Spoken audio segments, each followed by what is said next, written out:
Moi, j'ai été longtemps manager en grande surface avec des horaires imbuvables, à la limite du burn-out. C'est vraiment ce qui s'est produit chez moi où j'ai eu vraiment un dégoût de ça et puis le fait de pas pouvoir voir ma famille comme je le voulais. J'ai vraiment retrouvé tout ce questionnement en moi sur ce que j'avais besoin de fournir aux gens, de ce que j'avais besoin de leur transmettre. Et le bien-être, c'était quelque chose que moi, j'utilisais déjà pour moi. Je fais beaucoup de yoga, je fais attention à ce que je mange, je fais attention à ce que je donne à manger à mes enfants également. Donc c'était important pour moi de me dire, ok, le bien-être, c'est quelque chose que j'aime bien, qui me passionne. Du coup, j'ai eu envie de me lancer là-dedans et de transmettre ce que je savais par mes propres connaissances aux gens. C'est là où j'ai commencé ma réflexion et mon questionnement. C'est pas venu tout de suite, hein. C'est pas quelque chose qu'on fait tout de suite du jour au lendemain, mais en tout cas, ça m'a beaucoup aidé.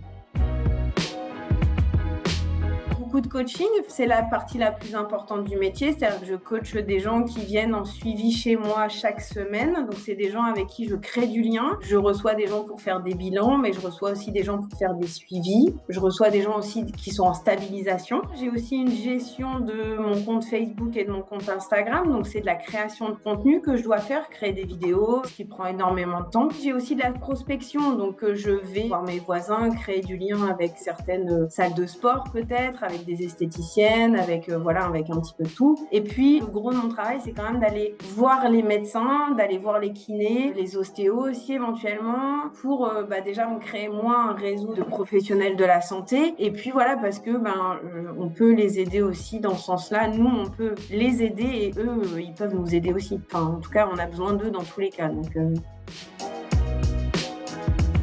j'ai pas mal d'actions, donc là, pour l'instant, ma priorité, c'est vraiment tout ce qui est boost Facebook qui me permet vraiment d'avoir une visibilité déjà dans ma ville. Et puis, c'est de participer à tous ces petits événements associatifs qui se passent un petit peu partout, de faire partie de l'association des commerçants, par exemple. J'organise également un salon du bien-être avec la ville dans laquelle je suis. Donc, c'est hyper bien, en lien avec une esthéticienne qui fait une soirée pour ses 7 ans de commerce, avec lesquels je vais pouvoir échanger avec ses clients qui sont invités.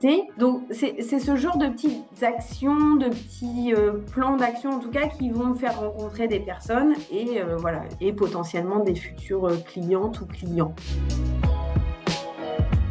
Complètement. Et franchement, je regrette de ne pas l'avoir fait plus tôt, quoi. Je regrette de ne pas avoir plutôt quitté mon métier trop prenant, trop stressant pour ça. Je peux emmener mes enfants à l'école tous les matins. Là, je pars 10 jours en Thaïlande. Je m'inquiète pas. Alors, on s'inquiète toujours un peu de perdre des clients ou de pas en ravoir quand on revient. Mais franchement, j'aurais dû faire ce métier-là depuis longtemps.